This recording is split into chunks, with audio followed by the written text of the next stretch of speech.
And I think it's interesting that the topics that were discussed already earlier, the issue of Hacienda Luisita, the issue of corruption in the military, that's also what we've been doing. From July 13th to July 18th, over 88 international delegates participated in international solidarity missions in 7 regions of the Philippines, coming from more than 16 countries.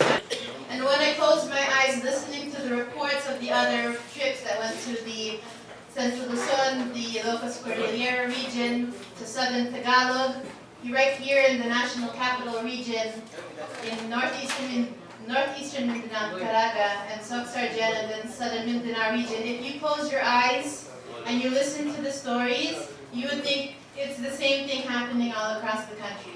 Because when the families that met with us told us about how the military is not allowing them to live in peace, because this is their house right here, and right next door the military has set up camp, that's already a war crime. The military is not supposed to be within 500 meters of civilian structures.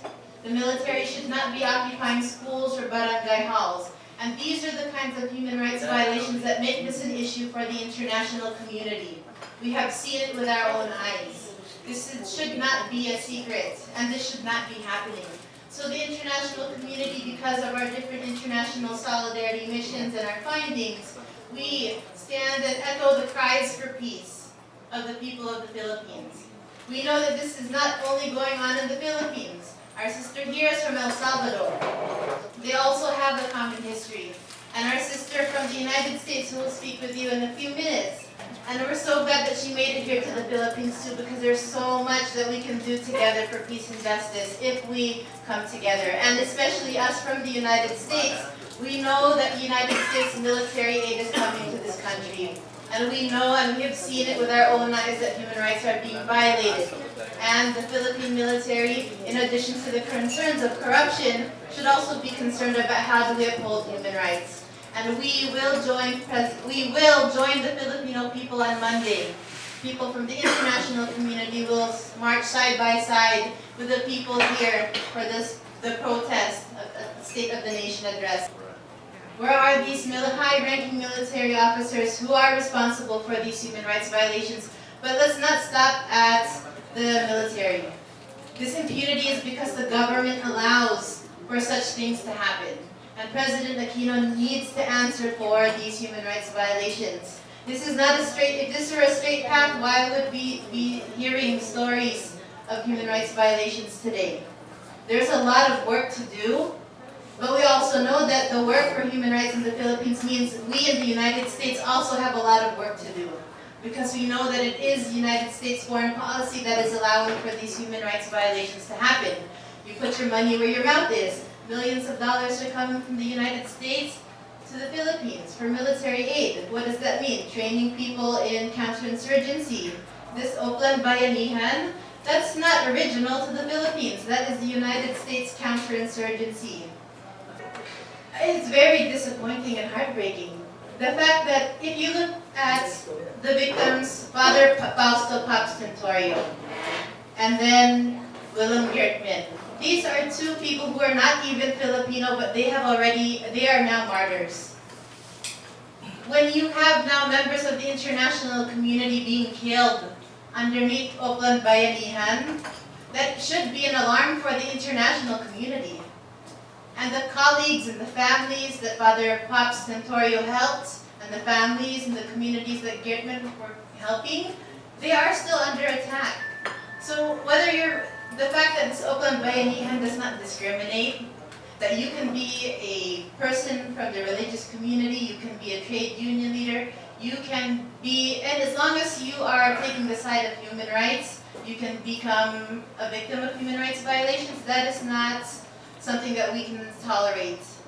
And so with that track record in the last 3 years, we are alarmed, and that's why we will join the SONA on Monday to let the President know that we care about peace and human rights and that we need human rights to be upheld in this country.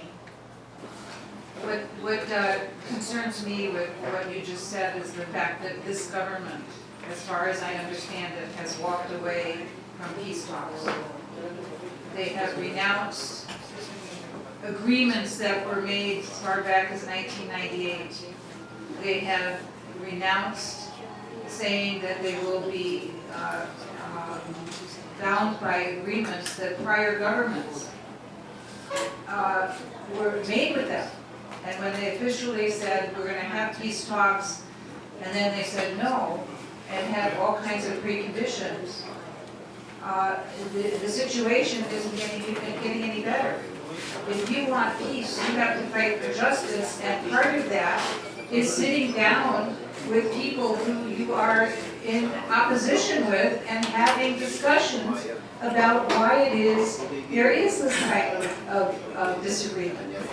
As far as I know, there have been there are a number of disagreements with the government, but the fundamental problem is the economic human rights situation in the country, and the fact that so many people have little hope or prospect of hope.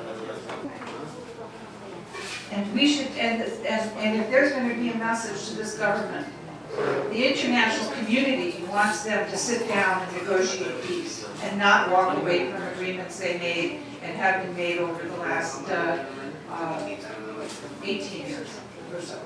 Negotiations are important. Dialogue and negotiation is the best way to achieve a level of peace.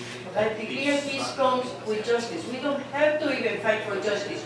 Justice is the manifestation of peace. And people are not asking about the right to sleep in peace and get up the next day and live a meaningful and useful existence for these generations and the future generations. We have to stand together for peace and fight for justice. It's our only way to a peaceful Philippines. Otherwise, this civil war will never end. We need the peace talks to resume, because on the table, we need to talk about the economic crisis. We need to talk about urgent social reforms. Let's talk about something that we can chew on, food for the people. Why is this a crime?